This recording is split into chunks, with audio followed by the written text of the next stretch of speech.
나는 하루 일찍 출장에서 돌아와 남편을 공항에서 보았다. 그는 꽃을 들고 누군가를 마중 나와 있었다.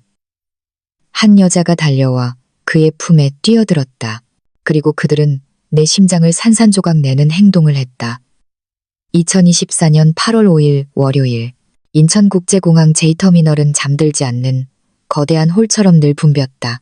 새하얀 조명의 반짝임, 캐리어 바퀴가 바닥에 스치는 소리, 높은 천장에서 울려 퍼지는 안내 방송. 나는 3일간의 부산 웨딩 박람회 지원을 마치고 수암을 찾는 곳 근처에 서 있었다.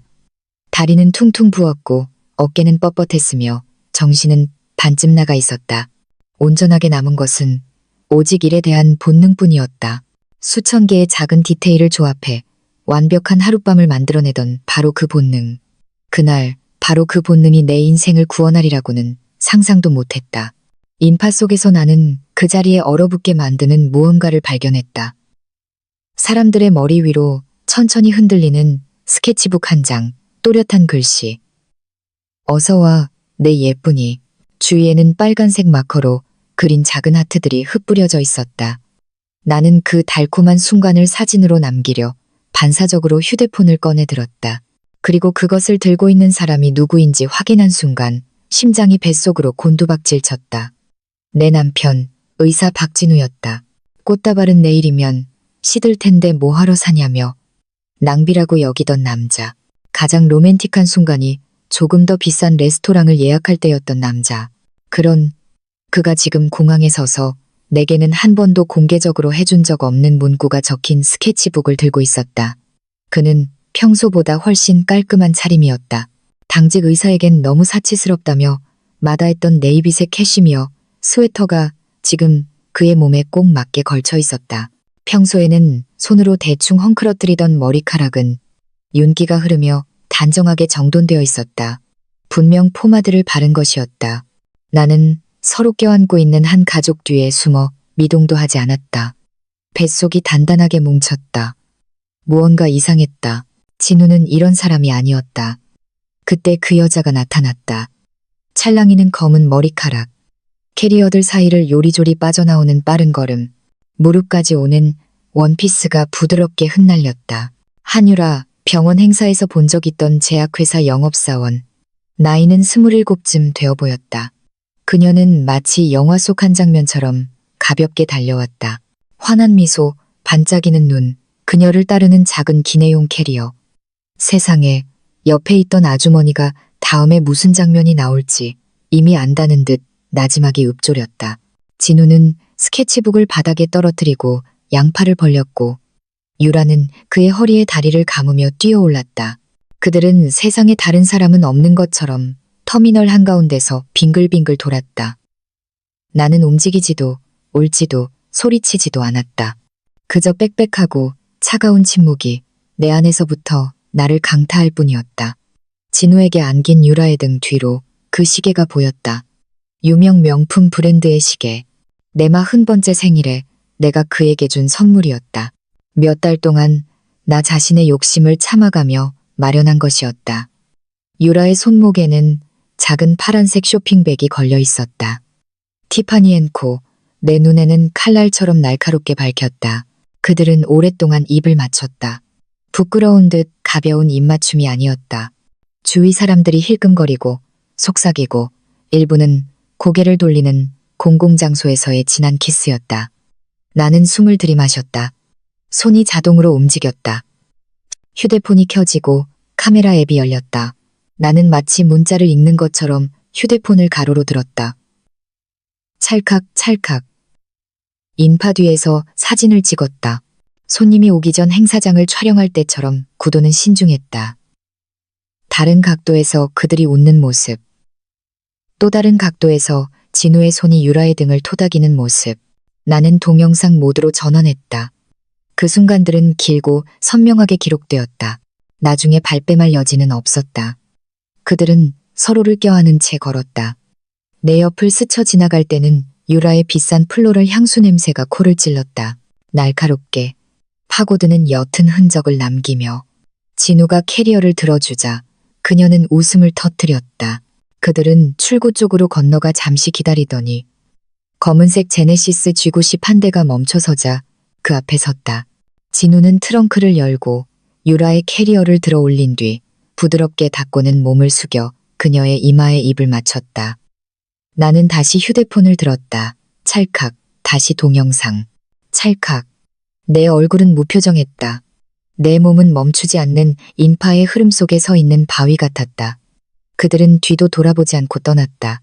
물론 진우는 우리가 평소에 만나던 A 주차 구역 쪽은 쳐다보지도 않았다. 그의 생각 속에서 나는 아직 부산에 있고 내일 오후에나 돌아올 테니까 그는 시간이 있다고 생각했다. 그가 이 무대의 주인이라고 생각했다. 갑자기 입술이 굳어졌다. 그리고 나는 나지막이 웃었다. 행복한 웃음도 히스테릭한 웃음도 아니었다. 그가 나를 얕봤다는 단순한 깨달음에서 나온 짧은 웃음이었다. 나는 휴대폰 화면을 보며 사진과 동영상 결과물을 확인했다. 충분히 선명했다. 구도는 깔끔했고 그들의 얼굴은 식별 가능했으며 행동은 속일 수 없었다. 배터리를 확인했다. 56%. 시내까지 가기엔 충분했다. 나는 마스크를 고쳐 쓰고 가방을 꽉 쥐고 터미널 3을 나섰다. 덥고 습한 공기가 얼굴을 덮쳤다. 휘발유 냄새와 담배 냄새, 그리고 구름 속에 갇힌 비 냄새가 뒤섞여 있었다. 나는 차 키의 버튼을 눌렀다.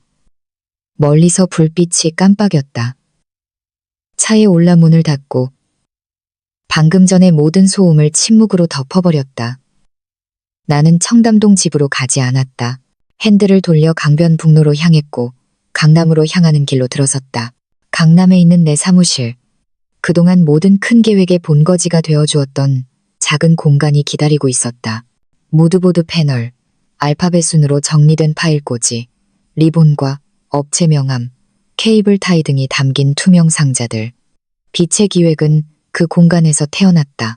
동네 주민센터의 소박한 장식에서 시작해 고위 관료, 재벌, 연예인들의 파티를 기획하는 회사로 성장했다. 그 공간에서 나는 언제나 혼돈을 아름다운 순서로 배열할 수 있었다. 오늘 밤 나는 단순한 파티 이상의 것을 계획할 것이다. 내가 모르는 사이에 이미 오래전에 끝나버린 결혼의 끝을 계획할 것이다. 교차로의 붉은 신호등 앞에서 휴대폰이 진동했다. 진우에게서 온 메시지였다. 부산 다시 도착했어? 피곤하지? 푹 쉬어. 나는 몇 초간 화면을 응시하다. 답장 없이 잠갔다. 머릿속에서 내 자신의 목소리가 들렸다. 무대 스태프에게 지시를 내릴 때처럼 차분하고 계산된 목소리. 반응하지 마. 기록하고 정리하고 확보한 뒤에 공격하라. 내 평생의 업은 연대기를 엮는 일이었다. 초대, 도착, 환영, 본행사, 절정, 마무리. 만약 그가 삼류 로맨스 소설의 주인공처럼 공항에서 쇼를 하기로 선택했다면 나는 그것을 그가 결코 잊지 못할 에필로그로 바꿔줄 것이다. 차가 건물의 지하 주차장으로 들어섰다. 형광등 불빛이 보닛에 반사되어 어둠을 갈랐다. 나는 주차를 하고 시동을 끄고 긴 숨을 내쉬었다. 출입카드를 댈 때 손이 약간 떨렸다. 엘리베이터가 나를 사무실이 있는 층으로 올려보냈다. 통유리 벽 너머로 반짝이는 도시가 보였다. 안으로 들어서자 익숙한 종이와 오래된 커피 향이 나를 맞았다.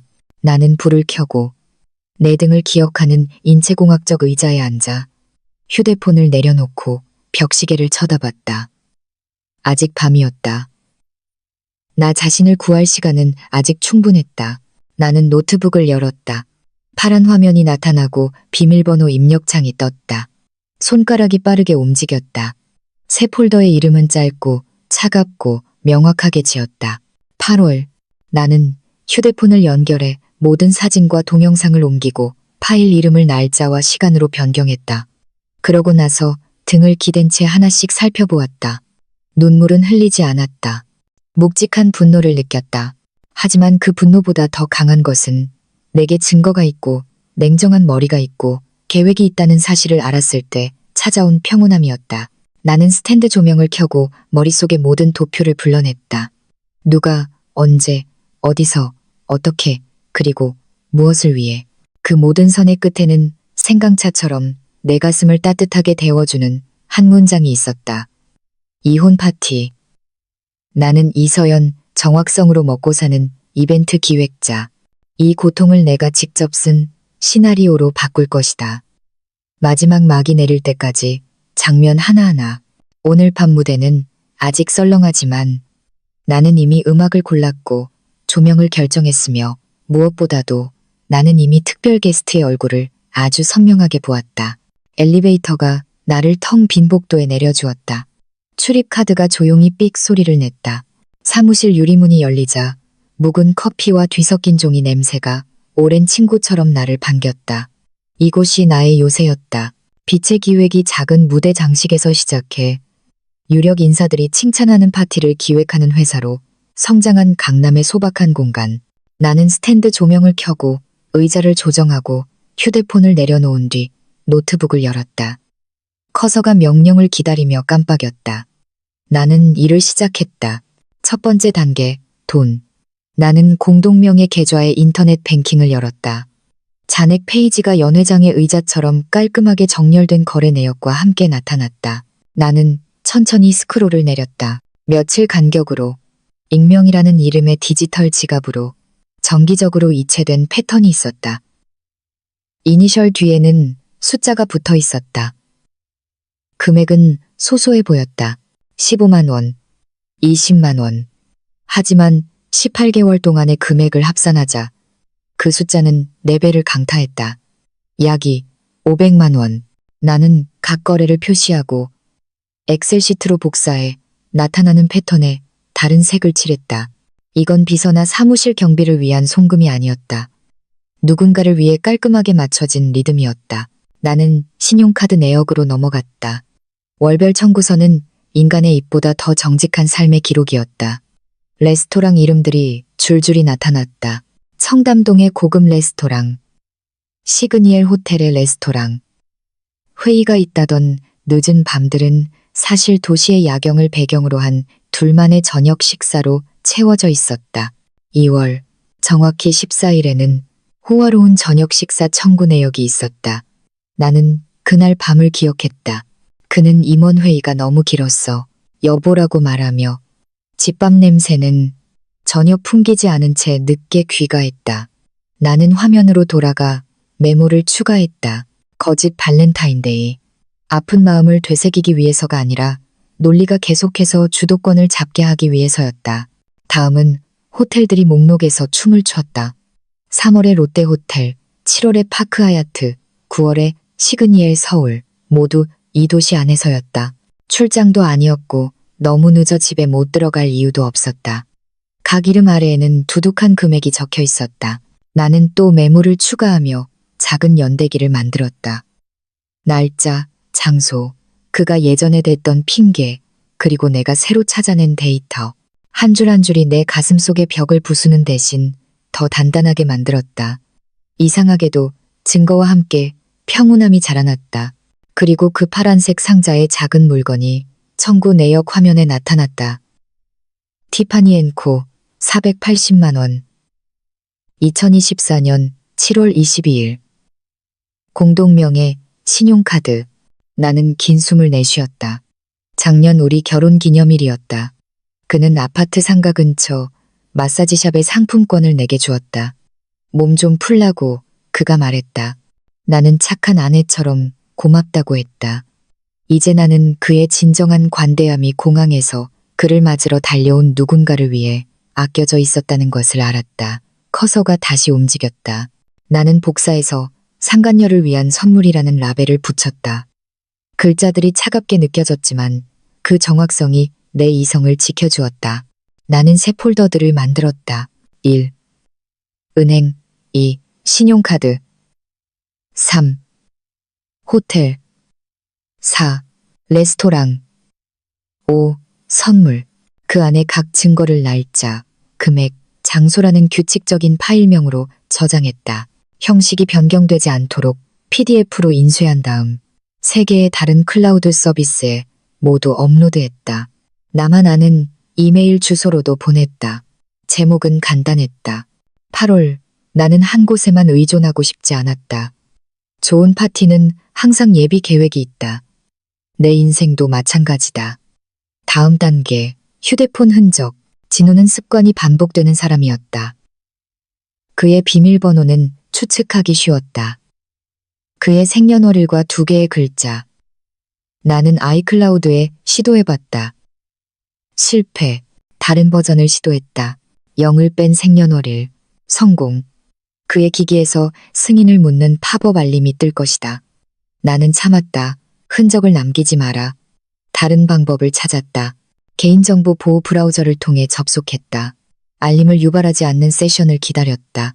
길게 느껴지는 몇 분 후 마치 일부러 테이블 위에 놓아둔 앨범처럼 사진 페이지가 열렸다. 수백 장의 사진이 나열되어 있었다. 한유라가 서울숲에서 미소 짓고 있었다. 그녀의 머리카락이 저녁바람에 날렸다. 손에는 플라스틱 커피컵이 들려 있었다. 날짜는 진우가 강남에 급한 환자가 생겼다고 말한 밤과 일치했다. 그들은 벽화 앞에서 셀카를 찍었다.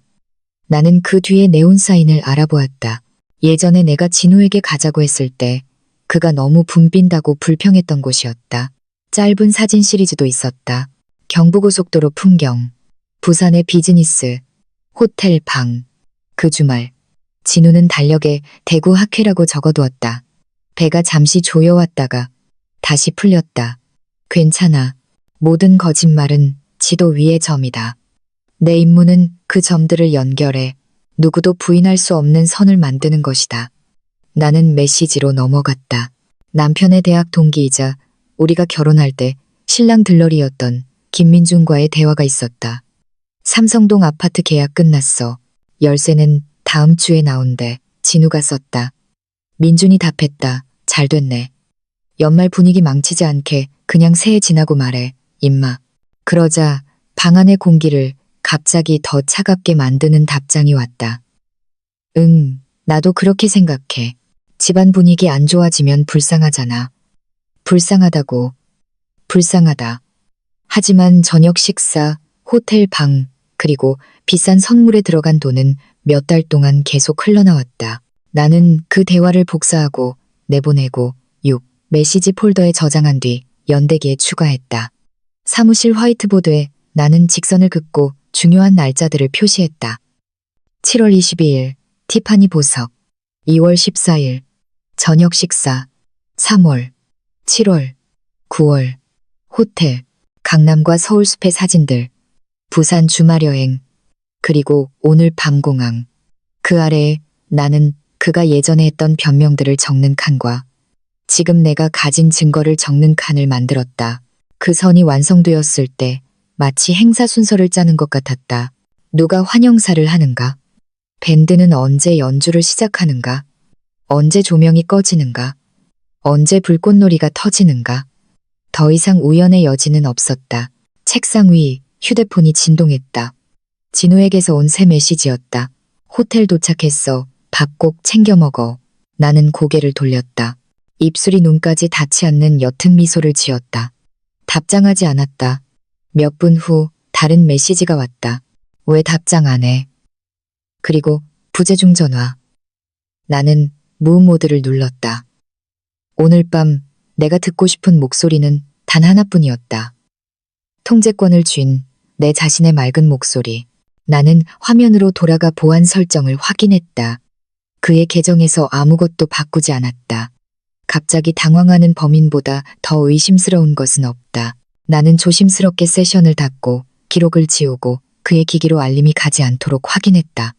나는 내일 할 일 목록을 작성했다. 지난 5년간의 거래 기록을 재정리하고 봉인할 인쇄 사본을 만들고 놓쳤을지 모를 사진들을 다시 훑어보고 평판이 확실한 법무법인 목록을 만들기 시작했다.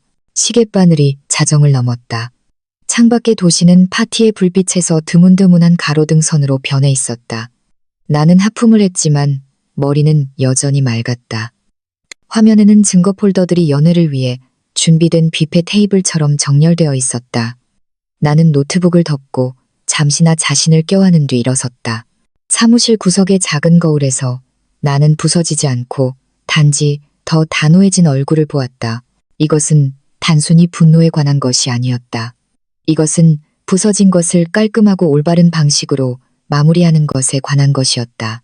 불을 끄고 문을 당길 때 나는 한 가지를 알았다. 오늘 밤 나는 기초를 놓았다. 내일은 벽이 세워질 것이다. 그리고 지붕이 덮이면 나는 그 아래의 희생자가 아니라 모든 돌이 왜 제자리에 있는지 정확히 아는 건축가로서 서 있을 것이다. 2024년 8월 7일 수요일 아침, 서울은 막잠에서 깨어나고 있었다. 하늘은 창백했고 강남의 보도에서는 환경미화원들의 빗자루 소리가 메아리 쳤다. 나는 빛의 기획 사무실에 일찍 도착했다. 형광등이 켜지고 블랙커피 향이 공간을 채웠다. 어젯밤 사무실 소파에서 이 시간 잔 것으로 이 몸을 버티기엔 충분했다. 나는 노트북을 켜고 물 한 잔을 준비한 뒤 메모를 펼쳤다. 오늘은 전선을 구축하는 날이다. 첫 번째 단계, 올바른 변호사 찾기. 나는 어젯밤 화이트보드에 정리해둔 이름 목록을 바라봤다. 홍지원 변호사, 서울 사교계에서 단호함과 실력으로 유명했다. 김태우 변호사, 평화롭지만 강요받으면 강경하게 나가는 전략의 전문가.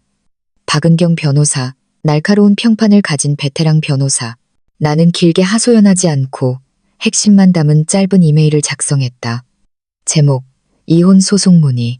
상당한 규모의 공동재산, 불륜 및 재산 낭비에 대한 강력한 증거 있음. 빠른 시일 내에 상담 일정 요청. 5분 만에 3통의 이메일이 발송되었다. 나는 휴대폰을 보며 달력을 열고 시간을 비워두었다. 오전 10시 첫 번째 답장이 왔다. 홍지원 변호사의 비서가 금요일 오후 3시 30분에 삼성동 SQ타워 사무실에 취소된 자리가 있다고 알려왔다. 나는 빠르게 답장했다. 참석 확정합니다. 5분 후 김태우 변호사가 직접 답장을 보냈다. 따뜻하지만 효율적인 어조로 목요일 오전 슬롯을 제안했다. 그리고 박은경 변호사의 비서가 전화해 목요일 오후 일정을 제시했다. 20분 만에 일련의 회의가 행사 일정표처럼 짜였다. 목요일 전략 비교를 위한 2번의 세션. 금요일 전쟁을 지휘할 장군을 결정하기 위해 거물을 만난다. 휴대폰이 다시 진동했다. 박진우라는 이름이 떴다. 나는 화면을 응시하다가 벨 소리가 끝날 때까지 내버려 두었다. 메시지가 들어왔다. 좋은 아침. 아침 먹었어? 점심때 호텔로 뭐 좀 갖다 줄까? 나는 바쁜 아내의 리듬을 흉내내며 천천히 타자를 쳤. 미안. 어젯밤에 너무 피곤해서 잠들었어. 신경 쓰지 마. 나 행사장에서 먹을게. 이따 저녁에 서울로 돌아갈 거야. 그는 거의 즉시 답장했다. 조심해서 와. 저녁에 데리러 갈게. 나는 눈썹을 치켜 올렸다. 그는 내가 오늘 밤에야 돌아온다고 확신하고 있었다. 위장을 계속하게 두자. 위장은 최고의 보호막이다. 나는 다시 타자를 쳤다. 아니야. 괜찮아. 그냥 택시 탈게. 그 후 나는 2명의 고객과 내부 화상회의를 켰다. 9월 프로젝트, 공기업의 갈라 디너. 10월 프로젝트, 한 기업가 딸의 결혼식. 내 목소리는 담담했지만 명확했다. 컨셉, 공간 계획, 그리고 공급업체 납품 예상 시간을 설명했다. 전화기 너머에서는 만족스러워했다. 나는 회의를 마치고 숨을 내쉬었다. 이런 상황 속에서도 내 일은 계속되었다. 그것이 나를 구원했다. 내가 아는 리듬. 회의 후 나는 법률 조사를 시작했다. 나는 전문가가 아니지만 문서를 읽는 데는 익숙했다. 검색 엔진을 열었다. 키워드를 좁혔다. 가정법원 이혼 소송, 불륜 귀책 사유, 공동재산 분할, 재산 낭비. 나는 관련 판결 요약본들을 찾아냈다. 반복되는 패턴이 있었다. 한쪽이 혼외 관계를 위해 공동재산을 사용한 것이 증명되면 판사는 피해를 본 쪽에 더 큰 몫을 주거나 배상을 명령하는 경향이 있었다. 나는 핵심 문장들을 기록했다. 거래 증거, 관계 증거, 연대기. 나는 그 모든 것을 가지고 있었다. 나는 내일 회의에 가져갈 간단한 언어로 된 2페이지짜리 요약본, 명확한 요점들을 정리했다. 그 후 서류로 돌아왔다. 어젯밤 폴더들은 이미 만들어졌지만 나는 그것들을 위원회 파일처럼 정리하고 싶었다. 읽기 쉽고 나누기 쉽게 나는 목차를 만들었다. A. 사건 개요. B. 연대기. C. 재정 증거. 은행. D. 재정 증거. 신용카드. E. 레스토랑. 호텔. F. 선물. G. 사진. H. 대화. 총 47페이지에 가까웠. 나는 글꼴을 정돈하고 페이지 번호를 매기고 각 섹션 시작 부분에 간단한 설명을 삽입했다. 이것은 단순한 서류 뭉치가 아니었. 더 이상 반박할 수 없는 이야기였다. 인쇄하기 전에 나는 3개의 다른 클라우드 서비스에 3개의 디지털 사본을 만들었다. 보안에 신중을 기했다. 고유한 비밀번호, 2단계 인증, 그리고 나만 이해할 수 있는 복구 질문. 나는 또한 내 이름이 전혀 없는 이메일 주소로 사본 하나를 보냈다. 빛의 기획을 처음 시작할 때 사용했던 오래된 주소였다. 한 문이 닫히면 다른 문이 열릴 준비가 되어 있어야 한다. 행사 전날 갑자기 한 공급업체가 취소했을 때 내가 항상 사용하던 방식이었다. 당황하지 말고 전환하고 플랜 B를 가동하라. 점심 무렵 나는 건물 로비에 있는 단골 인쇄소로 걸어갔다. 서연 씨, 평소처럼요? 직원이 물었다. 평소처럼요. 근데 이건 재본해 주시고 남는 종이가 없도록 해주세요. 내가 말했다. 그는 고개를 끄덕였다. 나는 기다리면서 팀과의 대화를 확인했다. 일상 업무는 문제없었다. 15분 후 투명한 표지가 덮인 두꺼운 두 뭉치가 내 손에 들려 있었. 하나는 잠긴 서랍에 보관했다. 다른 하나는 토트백에 넣었다. 오늘 오후 나는 은행에 들러 개인 금고를 빌릴 생각이었다. 나는 아무것도 흩어져 있는 것을 원치 않았다. 진우가 점심 사진을 보냈다. 네가 좋아하는 설렁탕이야. 나는 뚝배기 사진을 보았지만 아무 맛도 느껴지지 않았다. 고마워. 나 지금 미팅 중이야. 나중에 먹을게. 라고 답했다. 그는 포옹 이모티콘을 보냈다. 이상하다고 생각했다. 어떻게 사람은 마음을 둘로 나누고도 그렇게 따뜻한 척을 할 수 있을까? 하지만 나는 그의 감정을 판단하는데 휘말리지 않을 것이다. 내 초점은 행동과 증거, 그것뿐이었다. 3시가 되기 전 홍지원 변호사의 비서가 다시 전화해 내가 가져와야 할 서류 목록을 보내주었다. 신분증, 혼인관계증명서, 집등기부 등본, 자산요약. 그리고 불륜 증거가 있다면 그것까지 있습니다. 내 목소리는 떨리지 않았다. 전화를 끊은 후 나는 결혼 서류를 보관해둔 서랍을 열었다. 그 서류철을 마치 과거의 앨범을 열듯 열었다. 우리 둘의 사진이 있었다. 환한 미소, 길었던 희망. 나는 아무것도 찢지 않았다. 나는 그저 다시 덮고 가방에 넣으며 모든 추억을 버릴 필요는 없다는 것을 깨달았다. 일부는 내가 노력했다는 증거로 남겨두면 충분했다. 저녁 무렵 나는 은행으로 갔다. 나는 오랜 고객이었기 때문에 개인 금고 대여 절차는 간단했다. 직원이 규칙을 설명했다. 나는 고개를 끄덕이고 서류에 서명한 뒤 증거 뭉치 하나를 그 철제 상자 안에 넣었다. 문이 닫히고 열쇠가 돌아가는 소리가 났다. 그리고 공항 이후 처음으로 가슴이 부풀어 오르는 것을 느꼈다. 무슨 일이 생기더라도 사본 하나는 안전하고 차갑고 깔끔하게 손대지 않은 채로 있을 것이다. 사무실로 돌아와 나는 내일을 위한 가방을 정리했다. 김태우, 박은경 변호사를 위한 질문 목록, 2페이지짜리 사건 요약, 그리고 휴대하기 편한 얇은 버전의 증거 뭉치. 나는 합리적인 목표를 적었다. 법적 경로를 이해하고 각 변호사의 스타일을 가늠한 뒤 금요일에 홍지원 변호사와 최종 전략을 결정한다. 벽에는 메모를 붙였다. 위장 유지, 평소처럼 일하기, 서두르지 않기. 밤이 내리고 도시의 불빛이 다시 그려진 별처럼 켜졌다. 진우가 다시 전화했다. 오늘 밤에 정말 오는 거야? 나는 타자를 쳤다. 응, 이제 막 끝났어. 몸이 쑤시네. 택시 탈게. 당신은 쉬어. 그가 답장했다. 알았어. 조심해. 내일 저녁에 맛있는 거 먹자. 나는 마지막 3단어를 오랫동안 응시했다. 맛있는 거 먹자. 평범하게 들렸다. 하지만 지금은 파티가 시작되자마자 갑자기 무너진 텐트처럼 느껴졌다. 나는 그저 봐서 간다라고 답했다. 나는 사무실 불을 껐다. 거울 속 내 얼굴은 내가 알던 얼굴 그대로였다. 완벽하진 않지만 강인한 얼굴. 오늘 전선은 형성되었다. 약속은 잡혔다. 서류는 준비되었다. 방향은 명확했다. 내일 나는 내 미래에 대해 협상을 시작할 것이다. 눈물이 아니라 데이터와 평온함으로. 나는 문을 닫고 따뜻한 밤 공기를 들이마신 뒤 점점 더 단단해지는 것 같은 걸음으로 엘리베이터로 향했다. 2024년 8월 8일 목요일. 그날 아침 서울은 가시슨 투명한 유리잔처럼 느껴졌다. 차갑고 깨끗하고 채워질 준비가 되어 있었다.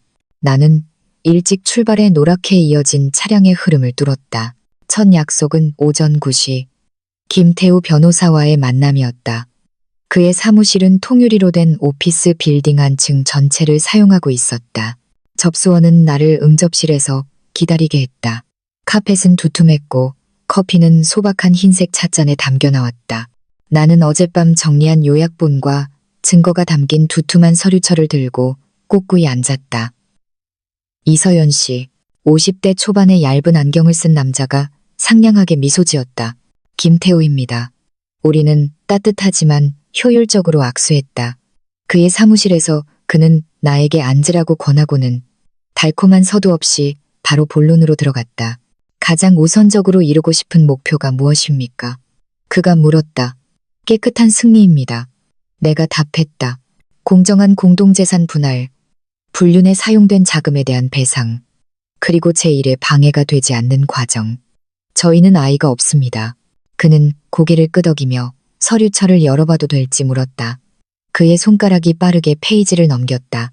은행거래 내역서, 신용카드 청구서, 레스토랑, 호텔 목록, 사진, 대화, 보석 영수증을 보고는 그의 눈썹이 올라갔다. 깔끔한 증거군요. 그가 말했다. 이런 구조라면 5분 안에 이야기를 파악할 수 있겠습니다. 저는 이벤트 기획자입니다. 내가 말했다. 내 습관적인 순서 배열을 굳이 설명할 필요가 있었는지 모르겠다. 김 변호사는 몸을 앞으로 기울였다. 이렇습니다. 한국에서는 이혼 소송을 가정법원에 제기합니다. 불륜을 사유로 주장할 수 있습니다. 혼인 기간 동안 모은 공동재산이라는 개념이 있습니다. 혼의 관계를 위해 재산을 탕진한 경우 이는 분할 시고려 대상이 될 수 있습니다. 자녀가 없으니 양육권 문제는 없습니다. 재산과 경우에 따라 위자료에 집중하게 됩니다. 나는 고개를 끄덕였다. 저는 경제적으로 자립했지만 남편의 수입이 더 높습니다. 그 점도 고려 대상이 될 수 있습니다. 그가 말했다. 하지만 이렇게 명백한 탕진 증거가 있다면 서연 씨가 더 큰 몫을 요구할 강력한 입지에 있습니다.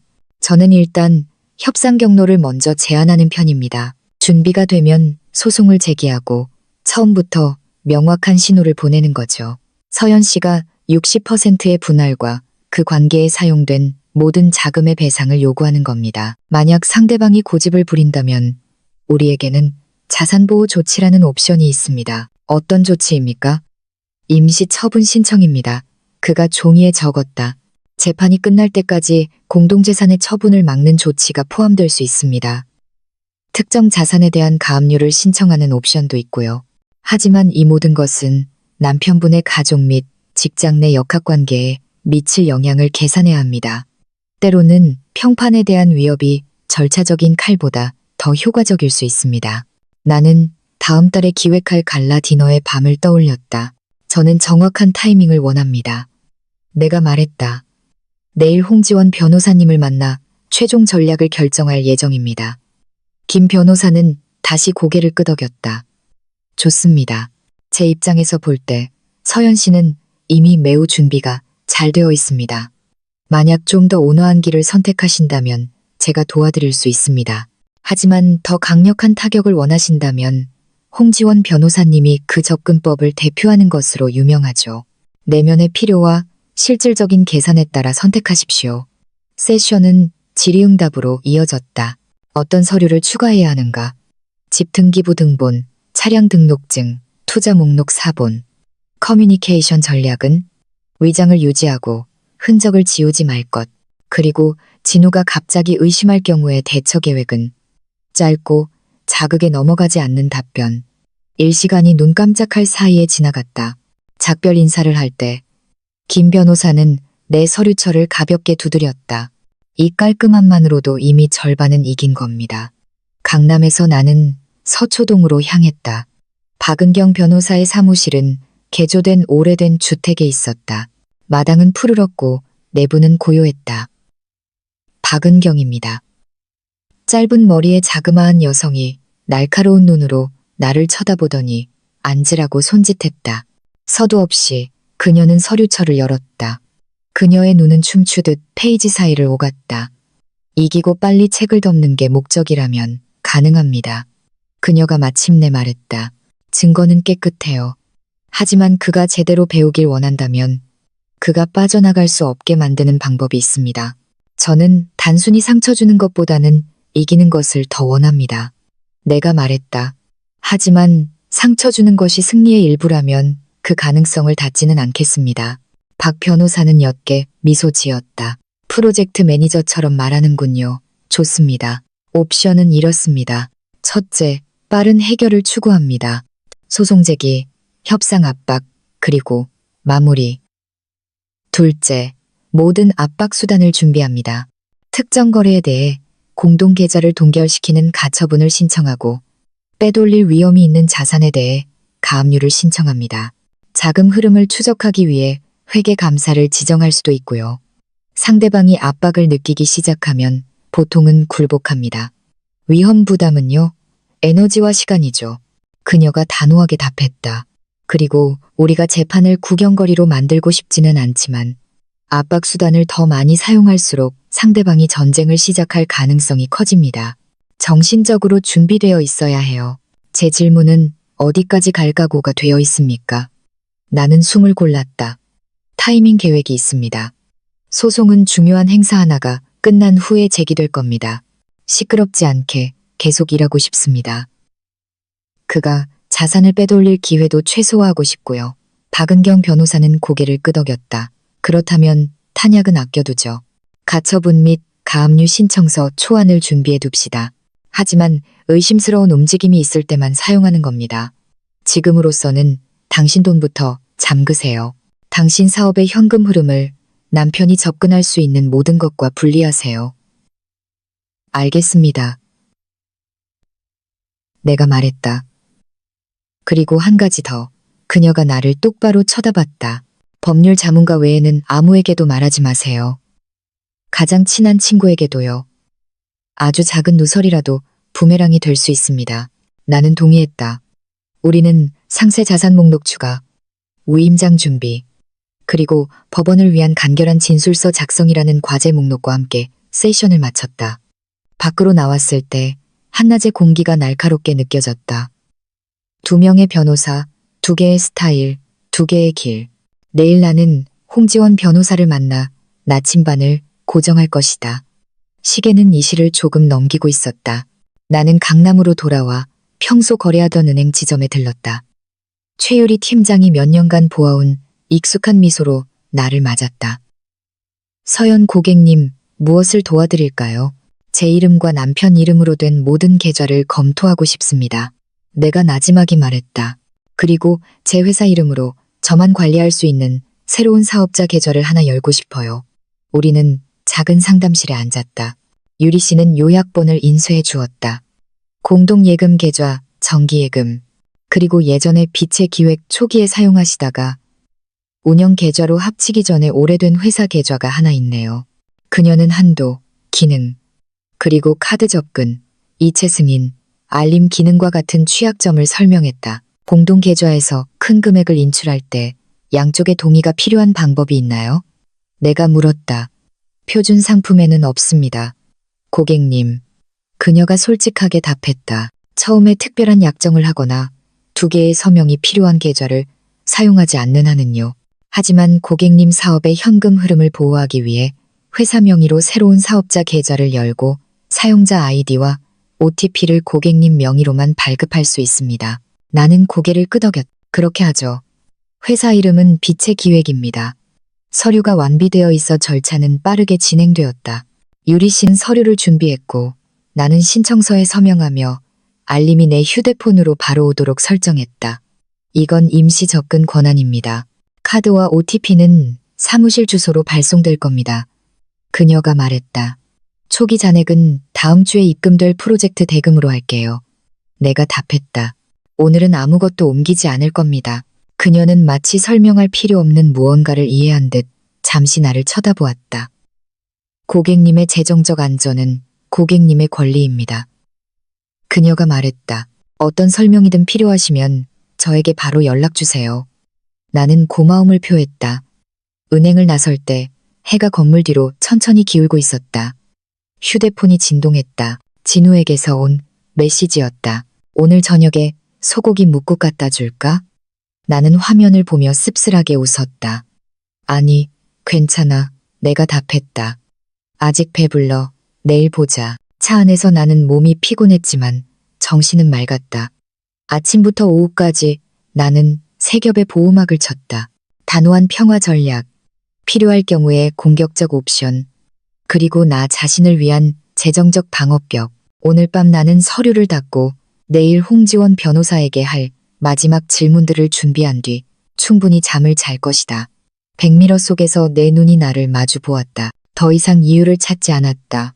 이제 나는 내가 직접 정한 무대 연출에 따라 막을 내릴 적절한 때를 기다릴 뿐이었다. 2024년 8월 9일 금요일.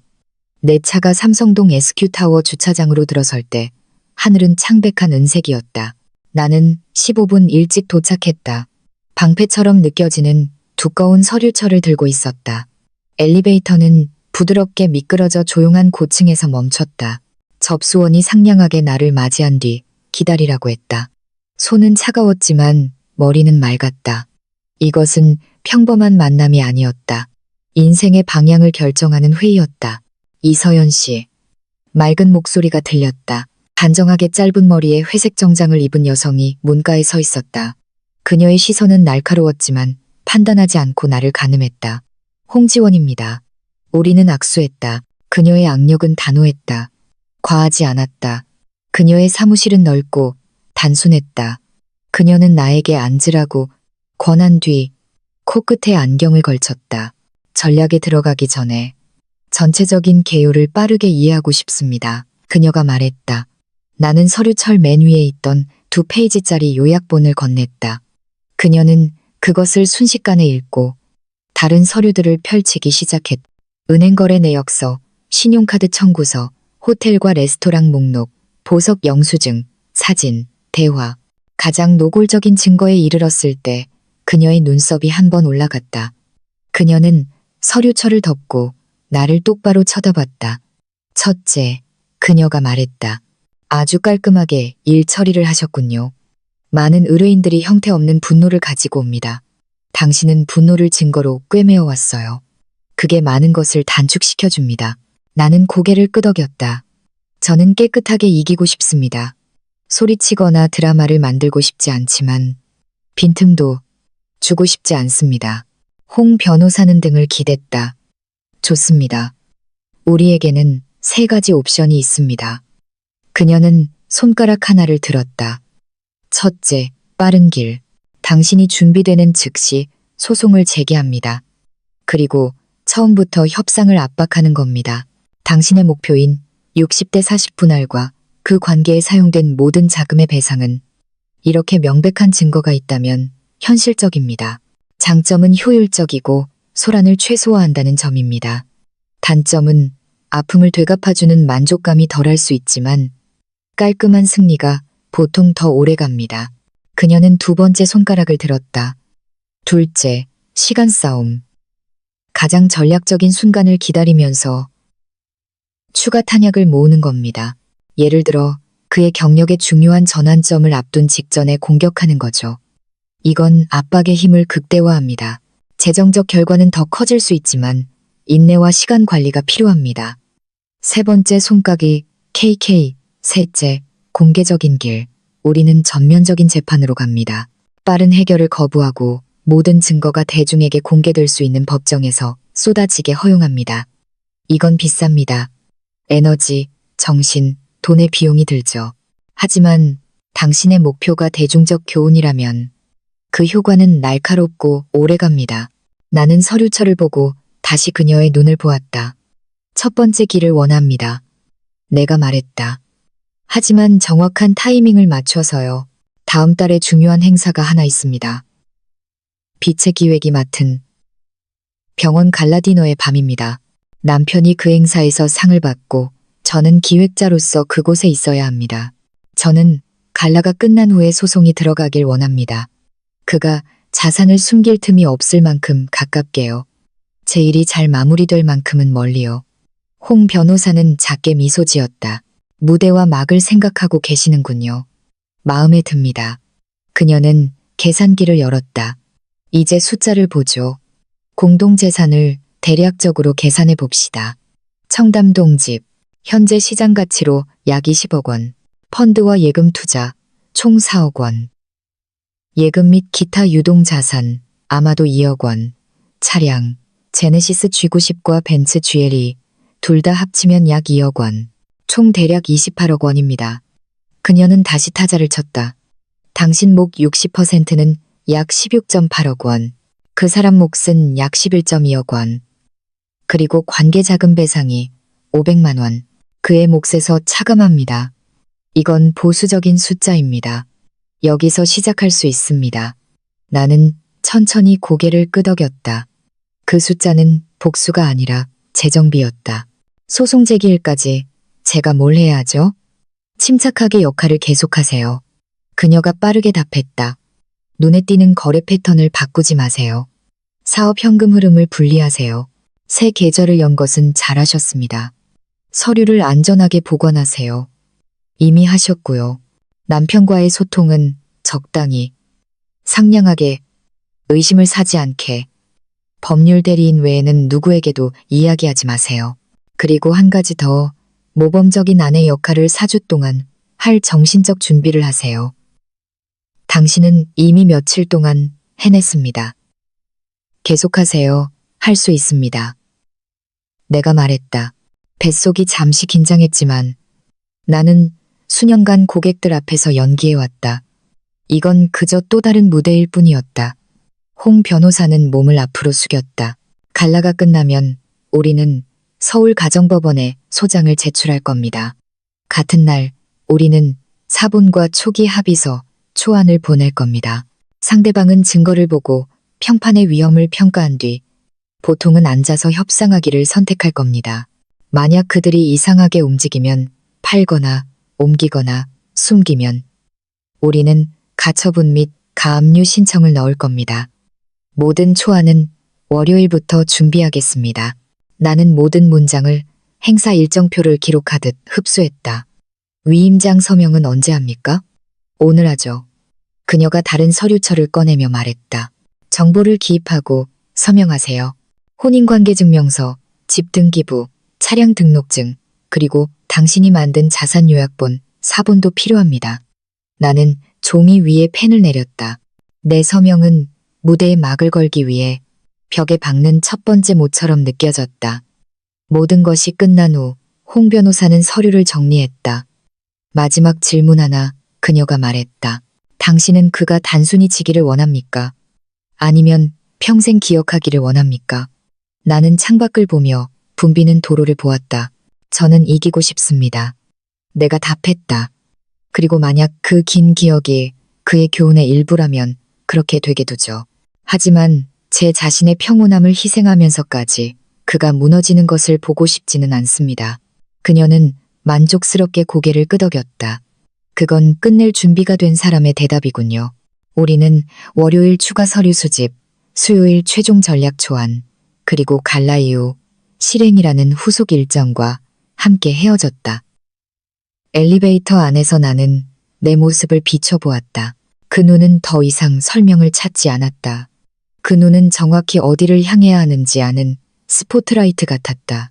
그날 오후 나는 일찍 퇴근했다. 집에서는 육수 냄새가 부엌에서 피어오르고 있었다. 언제부터 집에 있었는지 모를 숟가락과 포크 그림이 그려진 앞치마를 두른 진우가 냄비를 젓고 있었다. 일찍 왔네? 그가 어색하게 웃으며 물었다. 갈비탕 끓였어. 네가 제일 좋아하는 거. 나는 문가에 서서 따뜻한 표정을 지었다. 와, 내가 말했다. 대단하네. 그가 씩 웃었다. 가끔은 내가 수고해야지. 요즘 계속 피곤했잖아. 우리는 함께 저녁을 먹었다. 갈비탕은 맛있었다. 국물은 맑았고 고기는 뼈에서 부드럽게 떨어졌다. 당신은 마음만 먹으면 잘한다니까. 내가 가벼운 톤을 유지하며 말했다. 그가 작게 웃었다. 응. 네가 좋아할 것 같아서. 그리고 그는 갈라. 손님 명단, 참석할 가능성이 있는 기부자들. 그리고 그가 할 연설에 대해 이야기했다. 당신 없이는 그런 행사는 분명 엉망이 됐을 거야. 그가 내 손을 잠시 잡으며 말했다. 고마워. 응. 나는 미소 지으며 숟가락을 들기 위해 손을 부드럽게 뺐다. 그게 내일인걸. 내가 답했. 그리고 정말로 오늘 밤 나는 장식이나 행사 순서가 아니라 나 자신을 위해 일하고 있었다. 표정을 유지하고 안전거리를 설정하고 손상 없이 세션을 마무리하는 것. 8월 말 진우의 형님 댁인 분당에서 대가족 저녁 식사가 있었다. 닭꼬치, 된장찌개, 생선구이 등 음식이 즐비했다. 그의 어머니가 언제 손주를 안겨줄 거냐고 나지막이 물었다. 진우가 거들었다. 서연이가 요즘 일이 너무 많아요, 어머니. 나는 작게 웃으며 빛의 기획에 최신 프로젝트에 대한 가벼운 이야기로 화제를 돌렸다. 나는 흠잡을 데 없이 내 역할을 해냈다. 상냥하고 그 자리에 있었지만 안으로 들어오는 문은 열지 않았다. 밤이 깊어 모두가 작별 인사를 할 때 나는 한 명 한 명 악수하고는 구름 낀 하늘을 보았다. 갈라까지 아직 2주가 남았다. 나는 단호한 걸음으로 차로 향했다. 마음속으로 나는 계산했다. 무대는 거의 준비되었다. 대본은 정해졌다. 그리고 막은 그의 시간이 아닌 나의 시간에 맞춰 곧 움직일 것이다. 2024년 9월 7일 토요일 아침부터 내 휴대폰은 멈추지 않는 작은 종처럼 울려댔다. 공급업체는 출입을 문의했고 위원회는 배치도를 요청했으며 병원 의전팀은 귀빈 명단을 다시 보냈다. 나는 신라호텔 그랜드 볼룸 한가운데 서서 아직 완전히 켜지지 않은 높은 천장을 올려다보았다. 조명 스태프가 트러스를 오르고 있었고 반짝이는 천 장식은 이미 설치되었으며 흰색과 크림색의 꽃 장식이 무대 양쪽에 당당하게 서 있었다. 내 머릿속에서는 행사 순서가 부드럽게 돌아갔다. 오후 7시 손님 입장, 8시 환영사, 8시 15분 시상식, 8시 30분 배경음악, 그리고 저녁 식사. 모든 지점은 어제부터 내가 못 박아둔 것이었다. 빛의 기획팀은 서로를 이해하는 작은 오케스트라처럼 움직였다. 라 과장이 조명을 담당했다. 시상식 세션을 앞두고 따뜻한 색감을 시험해보라는 내 신호에 그가 고개를 끄덕였다. 김 대리는 원형 테이블에 이름 배치를 재확인했다. 주요 기부자들은 무대 앞에, 이 사진은 흩어져. 기자들은 기록 장비 근처 오른쪽 측면에. 나는 살짝 비뚤어진 의자를 바로잡았다. 작은 것들이 항상 완벽함 또는 재앙의 시작이 된다. 그리고 나는 무대 중앙에 있는 투명 아크릴 연단을 보았다. 나는 올라가서 안정적인지 확인하기 위해 표면을 가볍게 두드렸다. 테스트. 하나, 둘. 내 목소리가 울렸다. 완벽했다. 나는 내려와서 손님 코디네이터에게 전화했다. 원장님 도착 5분 전까지 VIP 입구 동선 확보해주세요. 내가 말했다. 네, 실장님. 그가 답했다. 오후가 되자 손님들이 등록 데스크에 초대장을 맡기기 시작했다. 우리 스태프들의 유니폼은 짙은 남색으로 단순하지만 단정했다. 뒤편 주방에서는 셰프들이 접시를 준비하느라 분주했다. 크림버섯 수프, 갈비구이, 그리고 캐러멜 푸딩. 나는 진우를 위해 한 접시를 따로 챙겨두라고 표시했다. 그는 달콤한 양념의 갈비를 좋아했다. 돌아가신 아버님의 요리를 떠올리게 한다고 했다. 그 아이러니는 그냥 스쳐 지나갔다. 나는 감정이 머무르지 않고 지나가도록 훈련되어 있었다. 정확히 7시 문이 열리고 반짝이는 이브닝 드레스와 검은색 정장들이 물밀듯이 들어왔다. 현악 사중주의 부드러운 음악이 공간을 채웠다. 나는 문 옆에 잠시 서서 내가 아는 몇몇 얼굴들과 인사를 나눴다. 좋은 밤입니다. 의원님. 사모님, 정말 아름다우시네요. 3번 테이블로 가시면 됩니다. 내 눈과 귀는 2배로 일했다. 비어 있어서는 안 될 자리가 비었는지 보고 지연에 대한 속삭임이 있는지 들었다. 모든 것이 순조롭게 흘러갔다. 나는 무대 옆으로 걸어가 MC에게 신호를 보냈다. 8시 5분에 시작하겠습니다. 내가 말했다. 그가 고개를 끄덕였다. 8시 10분. 병원장이 무대에 올랐. 그의 말은 헌신, 연구, 그리고 환자에 대한 봉사에 대해 절제되어 있었다. 조명은 따뜻하게 그의 얼굴에 집중되었. 나는 무대 뒤에 서서 숨을 고르고 있었다. 환영사 후 부드러운 도입 음악이 흘렀다. 올해 정형외과 수술부문 최우수상은 박진우 과장님께 수여됩니다. 원장이 말했다. 박수 소리가 퍼져나가더니 이내 열광적으로 변했다. 카메라가 자리에서 일어나는 진우를 비췄다. 그는 당당해 보였다. 검은 정장, 나비 넥타이, 환한 미소, 살짝 치켜든 턱. 그는 몇몇 동료들과 악수를 하고 무대로 올라갔다. 나는 조명을 반 단계 낮추어 수상자 주위의 따뜻한 분위기를 연출하도록 프로그래밍했다. 진우는 원장에게서 크리스탈 상패를 받고 연단에 섰다. 감사합니다. 그의 목소리는 힘찼다. 그는 팀에 대해, 회복한 환자들에 대해, 그리고 지지에 대해 이야기했다. 그리고 물론 그가 말했다. 오늘 밤이 아름다운 행사를 순조롭게 진행시켜준 제 아내 서연에게도 감사합니다. 그녀가 없었다면 제가 이렇게 잘 서 있지 못했을 겁니다. 몇몇 사람들이 나를 향해 고개를 돌렸다. 나는 옅게 미소 짓고 고개를 끄덕였다. 마음속에서는 어딘가 간지러운 듯한 기분이 들었다. 멀리서 보면 인생이 얼마나 깔끔해 보이는가. 무대가 얼마나 어지러운 분장실을 잘 숨겨주는가. 저녁 식사 시간이 시작되었다. 나는 테이블을 돌며 특별한 요구사항이 있는지 물었다. 한 기부자가 따뜻한 차를 요청했다. 나는 웨이터에게 고개를 끄덕였다. 한 아주머니가 의자가 너무 통로에 가깝다고 불평했다. 나는 조금 옮겨주었다. 음악은 더 경쾌하게 흘렀다. 그리고 늘 이맘때쯤이면 내 어깨의 짐이 절반으로 줄어들었다. 행사의 절정은 지났다. 모든 것은 정해진 길을 따라 흘러가기만 하면 되었다. 나는 뒤편으로 살짝 빠져나가 물을 한 모금 마시고 다시 메인홀로 돌아왔다. 음악 속에서 진우가 다가왔다. 오늘 밤 정말 예쁘다. 그가 나지막이 말했다. 내 드레스는 스태프들과 같은 짙은 남색이었지만 더 격식 있는 디자인이었다. 고마워요. 내가 답했다. 행사 순조롭게 진행되죠? 그가 열정적으로 고개를 끄덕였다. 당신은 최고야. 나는 다시 미소 지었다. 당신도요. 평탄한 목소리. 나는 시계를 보았다. 8시 55분. 5분 뒤에 수상자와 이사진의 사진 촬영 세션이 있었다. 나는 무대 오른쪽을 가리켰다. 이거 끝나고 저기서 사진 찍어요. 내가 말했다. 알았어. 그가 답했다. 사진 촬영은 깔끔하게 진행되었다. 크리스탈 상패가 빛을 반사했다. 미소들은 과제처럼 터져나왔다. 그 후 음악은 가벼운 재즈로 바뀌었다. 커플들이 일어서기 시작했고 천천히 작은 댄스 플로어로 움직였다. 진우가 다시 내게 다가왔다. 춤출래요? 그가 물었다. 우리 주위로 조명이 부드럽게 바뀌었다. 나는 2초간 고민하다 고개를 끄덕였다. 한 곡만요. 그의 손이 절제된 거리로 내 등을 감쌌다. 우리는 오른쪽과 왼쪽으로 흔들리는 것. 이상의 움직임 없이 천천히 움직였다. 모든 것에 고마워. 그가 다시 말했다. 마치 그 말이 이미 찢어진 것을 꿰맬 수 있다는 듯이 나는 그의 눈이 아닌 어깨를 보았다. 내일이에요. 나는 반복했다. 내 머릿속에서는 숫자들이 움직였다. 4일 뒤 초안 준비. 일주일 뒤 소장 제출. 그로부터 2주 뒤 아마도 협상 시작.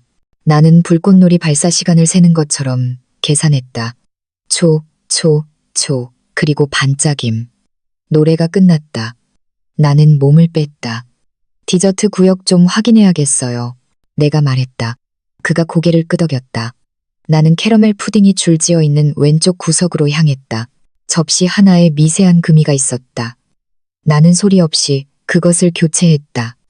이런 순간에 나는 항상 평온함을 느꼈다. 작은 문제가 있고 작은 조치가 있고 즉각적인 결과가 있다. 만약 결혼이 금이 간 접시처럼 다뤄질 수 있다면 인생이 얼마나 쉬울까. 하지만 사람은 접시가 아니다. 사람은 의도, 비밀, 그리고 선택을 품고 있다. 11시가 가까워지자 행사는 서서히 막을 내렸다. 손님들은 웃으며 작별 인사를 하고 내가 교묘하게 선택한 소박한 기념품이 담긴 쇼핑백을 들고 갔다. 작은 화분에 담긴 식물, 생명이 있는 것, 죽은 물건이 아닌.